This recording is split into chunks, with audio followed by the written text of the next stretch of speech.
निर्वेद अवधि कलि कृष्णदास, अन्न परिहरि पय पान कियो। तो श्री नावाजी महाराज ने इनका पावन स्मरण किया है, सबसे पहले ये कहकर कि आपने अन्न का सदा सदा के लिए परित्याग कर दिया और केवल दुग्ध पान करके जीवन धारण किया। अन्न परिहरि पय पान कियो, अरे बस इसी से इनका नाम पयहारी पड़ा। कहते हैं कि जिसे शिष्य बनाया उससे फिर कभी कुछ नहीं लिया। संसार में बड़ी विपरीत बात देखने में आती है। हम लोग भी ऐसा ही सोचते हैं कि भाई ऐसे तो नहीं ले सकते किसी से, कोई शिष्य हो तो विचार किया जा सकता है, अपना शिष्य हो तो लिया जा सकता है, ऐसे नहीं लिया जा सकता। लेकिन पयहारी जी महाराज के जीवन की ये विलक्षणता विशेषता कि जिसके सर पर हाथ रखा फिर उसके सामने हाथ नहीं पसारा, जिसे शिष्य बनाया उससे कभी कोई वस्तु स्वीकार नहीं की, उसे केवल दिया ही दिया। और मुझे लगता है भाई वस्तुतः संत और सदगुरु का गुण ऐसा ही है, यही है। मैं तो बहुत छोटा था तब से सुनता आता हूँ कि शिष्य ऐसा चाहिए जो गुरु को सब कुछ दे, पर गुरु ऐसा चाहिए जो शिष्य का कण न ले। और कहते हैं जिसके सर पर हाथ रखा उसे अभय प्रदान करके ही छोड़ा। भय किसका है? जीव को किसका भय है? मिट जाने का भय है, मर जाने का भय है, मृत्यु का भय है, काल का भय है। काल के भय से जीव सदा ग्रसित है, पीड़ित है, आतंकित है। और जब तक भय है तब तक सुख कहाँ। फिर कहते हैं बाल ब्रह्मचारी थे, सिद्ध योगी, ऊर्ध्वरेता महापुरुष, और बड़े बड़े राजा रजवाड़ा पृथ्वीपति इनके चरणों में आकर झुकते थे। एक बार कुल्लू के निकट पहाड़ियों में किसी एकांत रमणीय स्थान में आप तप कर रहे थे, और जैसा कि इनके नाम से प्रकट है, सिद्ध है कि आप पयहारी थे, केवल दुग्ध का पान करते थे, तो कहीं भिक्षा के लिए जाते नहीं थे, एक गुफा में रहकर और भजन करते थे। और जो विमुख है उसकी भी प्रभु को चिंता होती है, जो विमुख जीव है उसकी भी प्रभु को चिंता है। फिर जो भगवत जो प्रभु सो लगे, तज नश्वर संसार, सब लज्जा भगवान को क्यों बिगड़े व्यवहार। तो एक बड़ी अद्भुत घटना घटती थी। एक ग्वाला वही पहाड़ियों में गैया चराने आता था, उसकी एक गैया छूट कर आती थी, और जिस गुफा में ये विराजते थे उस गुफा के सन्मुख आकर और दुग्ध की धार छोड़ने लगती थी। श्री पयहारी जी महाराज ने सोचा भगवत प्रेरणा है, भगवत कृपा है, उनका प्रसाद है, तो अपना कमंडल भर लिया करते थे और नित्य वही दुग्ध पान करते थे।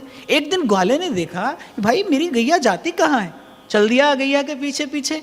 एक गुफा का द्वार है, गैया नियत स्थान पर जाकर दुग्ध की धारा से भिगो देती है वो स्थान। श्री पयहारी जी महाराज निकले गुफा से, अपना कमंडल गैया के थन के नीचे रखा। पयहारी जी महाराज की वो दिव्य मूर्ति, ऊर्ध्वरेता महापुरुष, जैसे तेज पुंज गुफा से निकल कर आता हो, दर्शन करके मन पावन हो गया। श्री पयहारी जी महाराज का दर्शन किया, ग्वाले का तन मन प्रफुल्लित पावन हो गया।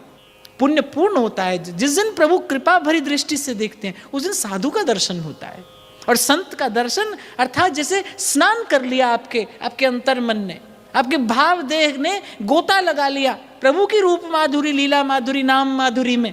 ये संत दर्शन का फल है, ये संत दर्शन का प्रसाद है। और श्री पयहारी जी महाराज जैसे दिव्य महापुरुष का दर्शन हुआ, ग्वाले का रोम रोम पवित्र, उसकी रग रग पावन हो गई। संत का दर्शन करते ही मन में इच्छा हुई कि जाने क्या न्यौछावर कर दूं। दौड़ कर गया, श्री पयहारी जी महाराज के चरणों में दंडवत प्रणाम किया। महाराज ने पूछा तुम्हारी गैया है? तो ग्वाले ने कहा कि मैं तो सेवक हूं, सब संपत्ति आपकी है। उसके हृदय में दैन्य था, उसके हृदय में विनम्रता थी। और पूर्व में मैंने बड़े विस्तार से चर्चा की थी, आपको स्मरण हो कि दैन्य और विनम्रता ये गुण ऐसा है कि खींच लेता है आशीर्वाद अपने लिए, ये खींच लेता है। पयहारी जी महाराज प्रसन्न हो गए कि भाई तुम्हारी गैया ने हमारा पोषण किया है, हम तुम्हें कुछ देना चाहते हैं, कहो क्या चाहते हो। अब देखो वो ग्वाला संस्कारी था। सबसे पहले तो बड़ी विनम्रता से युक्त होकर श्री पयहारी जी महाराज के चरणों में साष्टांग दंडवत प्रणाम किया। और जब महाराज ने कहा कि तुम्हें कुछ देना चाहता हूं, तो वो ग्वाला क्या मांगता है? वो राष्ट्र प्रेमी था, देश प्रेमी। कहता है कि हमारे राजा का राज्य किसी ने छीन लिया है, आप कृपा करिए, हमारा राजा बड़ा धर्मपरायण है, प्रजा का पालन पोषण करने वाला है, प्रजा के लिए पिता तुल्य है, आप कृपा करिए हमारे राजा को अपना राज्य मिल जाए। देखिए वो ग्वाला स्वयं अपने लिए राज्य मांगता तो भी पयहारी जी महाराज देते। ये बात मैं आपको इसलिए कह रहा हूं, प्रकृति व्यवस्था करती है भाई। वो योग्य जीव को, वो संस्कारी जीव को, वो पात्र को पहुंचा देती है संत के चरणों में। श्री पयहारी जी महाराज और प्रसन्न हो गए जब ग्वाले ने अपने लिए न मांग कर अपने राजा के लिए मांगा कि हमारा राजा बड़ा धर्मपरायण है, वो प्रजा का पोषण करने वाला है पिता के जैसे, आप कृपा करिए हमारे राजा को अपना राज्य मिल जाए। श्री पयहारी जी महाराज और प्रसन्न हो गए और कहा ठीक है, बुला कर लाओ अपने राजा को। ग्वाला गया, राजा को लेकर आया। राजा कहीं लुक छिप कर रह रहा था, शत्रु से परास्त होने के कारण दैव योग से छिन गया था राज्य। तो ग्वाला दौड़ कर गया अनुनय विनय करके कि मैंने एक अद्भुत महापुरुष का दर्शन किया है, आप चलिए उनका दर्शन करिए, आपके दुख दूर होंगे।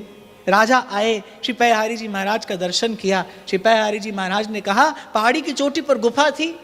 श्री पयहारी जी महाराज ने कहा, यहां से जहां तक तुम्हारी दृष्टि जाती है वो सब राज्य तुम्हारा होगा। और श्री पयहारी जी महाराज के भजन प्रताप से, उनके भजन बल से जहां तक राजा की दृष्टि गई वहां तक का राज्य राजा को मिला, और निष्कंटक राज्य। ये संत के शब्द की महिमा है, ये भक्त के शब्द की महिमा है।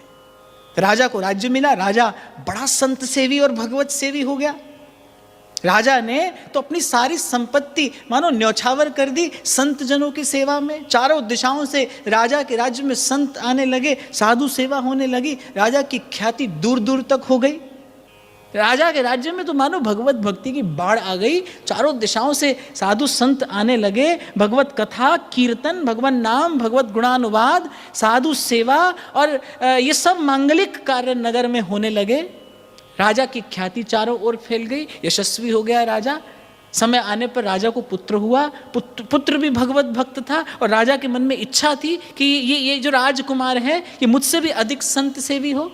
एक बड़ी अद्भुत घटना घटी जो राजा की निष्ठा बताती है कि कैसा भगवत भक्त था राजा। एक दिन श्री ठाकुर जी को निवेदन करने के लिए मिष्ठान्न बने। अब वो मिष्ठान्न सुंदर स्वर्ण थाल में सुसज्जित करके ले जाए जा रहे थे श्री ठाकुर जी के मंदिर की ओर। हुआ क्या, उसमें से एक मिष्ठान गिर गया। वो राजकुमार छोटा सा बालक वो दौड़ कर आया और उस मिष्ठान को उठाकर खाने लगा।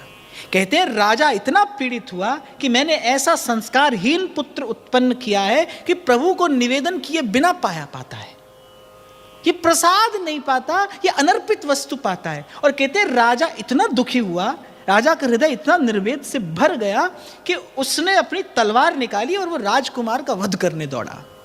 संत मंडली विराजमान थी, संतों ने जाकर राजा का हाथ पकड़ा और कहा कि आप तो पहले ही अपना सर्वस्व गुरुदेव के चरणों में निवेदन कर चुके हैं, तो राजकुमार आपका कहाँ से हुआ? ये तो पहले से गुरुदेव की संपत्ति है। राजा के हृदय का भाव, राजा की प्रसाद निष्ठा, राजा की भगवत भक्ति देखकर संतों का हृदय आनंद से भर गया। आपके घर लक्ष्मी ही नहीं, आपके घर भक्ति और शक्ति दोनों सदा सुस्थिर रहे, ऐसा आशीर्वाद संतों की मंडली ने दिया। और जब श्री प्रियादास जी महाराज ने भक्तमाल की टीका की तो प्रियादास जी महाराज वर्णन करते हैं कि जिस समय मैं ये टीका कर रहा हूं वो राजकुमार राजा के रूप में उस नगर में अभी विराजमान है।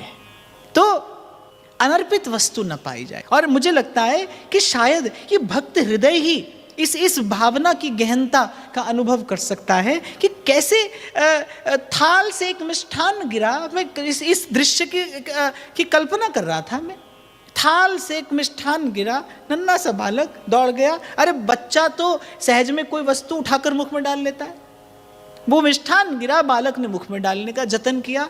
राजा का हृदय पीड़ा से भर गया कि ऐसा भक्ति विहीन, ऐसा संस्कार विहीन पुत्र मेरे यहाँ उत्पन्न हुआ कि प्रभु को अर्पित किए बिना ही पाने लगा। नन्हा सा बालक, अबोध शिशु, वो नहीं जानता, पर राजा की भक्ति भावना ऐसी कि मेरे यहाँ ऐसा बालक अनर्पित वस्तु पाता है, कैसे पा सकता है? अरे हम प्रभु के दास हैं, हम प्रभु के सेवक हैं। और कहते हैं बड़े बड़े राणा महाराणा, बड़े बड़े राजा, बड़े बड़े पृथ्वीपति सम्राट आकर मस्तक झुकाते थे श्री पयहारी जी महाराज के चरणों में। जयपुर के आमेर के राजा श्री पृथ्वी सिंह जी और उनकी रानी थे तो दोनों भगवत भक्त, पर रानी जो थी वो श्री पयहारी जी महाराज की शिष्या थी। और जो राजा था वो एक सिद्ध कनफटे योगी होते हैं ना, वो एक सिद्ध योगी का शिष्य था। जयपुर में एक स्थान है गलता, वहाँ वो सिद्ध योगी धुनी रमाए रहता था। श्री पैहारी जी महाराज भ्रमण करते करते, और रानी बहुत समय से मनुहार करती थी कि आप कभी मेरी कुटिया में पधारें, आपके श्री चरण कभी नगर को पवित्र करें। तो श्री पैहारी जी महाराज पहुँचे। तो जो स्थान जहाँ पर वो योगी धूनी रमाई रहता था, गलता गादी, आज भी बड़ा रमणीक, बड़ा दिव्य और दर्शनीय स्थल है, दिव्य परमाणु है वहाँ का। मुझे प्रभु की कृपा से दर्शन करने का सौभाग्य मिला है, तो बड़ा दिव्य स्थान है। तो श्री पैहारी जी महाराज की इच्छा हुई कि भाई महल में नहीं रहेंगे, इसी स्थान में रहकर भजन करेंगे। अब जो वो सिद्ध योगी था, वो नहीं चाहता था कि पैहारी जी महाराज यहाँ पर रहें। उस सिद्ध योगी ने मन में विचार किया, भाई कहीं इनकी प्रसिद्धि हमसे अधिक ना हो जाए। अब राजा उनका शिष्य है, तो उसने कहा कि भाई, जब पैहारी जी महाराज पहुंचे तो उसने कहा कि भाई यहाँ रहने के लिए कोई स्थान नहीं है। पैहारी जी महाराज धुनी रमा कर भजन करते थे, उसने कहा यहाँ रहने के लिए कोई स्थान नहीं है, यहाँ से अपना आसन उठाओ और चल दो। इसीलिए गोस्वामी जी कहते हैं, भाई मान बढ़ाई ईर्षा तुलसी दुर्लभ ये। तो पैहारी जी महाराज ने क्या कौतुक दिखाया। पैहारी जी महाराज ने वो जो जलती हुई धूनी थी वो अपने उत्तरीय वस्त्र में बांधी, जलती हुई धूनी वस्त्र में बांधी, और कुछ दूर पर जाकर उस धूनी को रमाकर फिर से भजन करने लगे। अब तो भाई उस सिद्ध योगी को लगा कि ये है तो कोई सिद्ध महापुरुष। तो कुछ दिन के बाद उस योगी ने क्या किया, सिंह का भेष धर कर आया, सिंह का भेष धर कर आया और श्री पैहारी जी महाराज को डराने के लिए, भयभीत करने के लिए दहाड़ने लगा। पैहारी जी महाराज ने क्रोध में आकर उसको कहा, ये क्या गधे की तरह स्वर करता है और हमारे भजन में विक्षेप करता है। जैसे ही श्री पैहारी जी महाराज ने क्या गधे जैसा स्वर निकालकर हमारे भजन में विक्षेप करता है। अब तो भाई वो सिद्ध कनफटा जो था वो गधाई हो गया, होना पड़ा। और वैसे भी भाई जो साधु के भजन में विक्षेप करे गधाई है, जो साधु के भजन में विक्षेप करे, साधु सहज में भजन करता है और अपनी किसी क्रिया से उसके भजन में विक्षेप उपस्थित करे, गधाई तो है। तो पैहारी जी महाराज ने कहा, क्या गधे की तरह हमारे भजन में विक्षेप करता है। बस पैहारी जी महाराज का कहना था और वो गधा हो गया। अब जो उस योगी के शिष्य थे उनको गुरु जी का दर्शन नहीं हो रहा, वो बेचारे दौड़कर राजा के पास गए।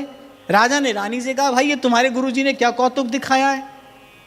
तो रानी मुस्कुराई, कह रही मैं तो बरसों से प्रभु से प्रार्थना कर रही थी कि किसी प्रकार आपका मन गुरु चरणों में लगे, आपको श्री हरि गुरु की भक्ति प्राप्त हो। कहाँ उस योगी के पीछे लगे हैं आप, जो संसार की संपत्ति के अतिरिक्त आपको दे क्या सकता है, आपका अमूल्य जीवन हाथ से जा रहा है। तो ये वस्तुतः रानी का ही संकल्प था। श्री पैहारी जी महाराज उस ओर आए और ये सारा कौतुक रचा। अब जो वो शिष्य थे उस योगी के, वो राजा के पास गए, बोले हमें तो गुरुदेव का दर्शन नहीं हो रहा है, गुरुदेव के दर्शन के बिना हम व्याकुल हैं, कोई व्यवस्था करिए, हमें पुनः हमारे गुरुदेव का दर्शन हो। जाने कहाँ चले गए। अब राजा गया रानी को आगे करके, भक्त की ओट में ही जाना चाहिए। राजा गया रानी को आगे आगे लेकर, रानी ने जाकर विनम्रता पूर्वक प्रणाम किया। पैहारी जी महाराज मुस्कुरा दिए। पीछे पीछे वो कनफटे योगियों की भी जमात थी। राजा ने कहा, महाराज ये सब अपने गुरुदेव के दर्शन के लिए व्याकुल हैं, कृपा करिए इनके गुरुदेव का दर्शन हो। तो बोले कि सब गधों में कहीं चर रहा होगा, जाओ खोज लो। अब शिष्य तो बेचारे लाज के मारे, संकोच के मारे, यहाँ देखे वहाँ देखे, हम तो गुरुदेव के दर्शन की बात कर रहे हैं और पैहारी जी महाराज करिए गधों के बीच में कहीं चर रहा होगा, जाओ देखो। अब एक शिष्य बेचारा आया हाथ जोड़कर और बड़ा संकुचित होता हुआ कहता है कि ठीक है, गधों के बीच में जाकर खोज तो लेंगे, पर उन्हें पहचानेंगे कैसे। तो बोले जिस गधे के कान फटे हों पहचान लेना, वही तुम्हारा गुरु होगा। अब भाई जहाँ सब गधे चर रहे थे वहाँ जाकर देखा तो एक कनफटा गधा है। शिष्य बेचारे पकड़कर उसको लेकर आए। रानी ने विनती की कि राजा के गुरुजी हैं, कुछ तो इनका आदर सम्मान रह जाए। श्री पैहारी जी महाराज ने कमंडल से जल छिड़का, योगी अपने उसी स्वरूप को पुनः प्राप्त हुआ। लेकिन मैं विचार करता हूँ, संत से अगर दंड भी मिला है किसी को तो अंततः उसका कल्याण हुआ है। ऋषि मुनि श्राप देते हैं, फिर जब श्रापित व्यक्ति प्रार्थना करता है तो ऋषि मुनि कहते ठीक है, तुम्हें भगवान की कृपा प्राप्त होगी। तो साधु ते होए न कारज हानि, संत दंड भी दे दे, अंत में जीव का कल्याण होता है।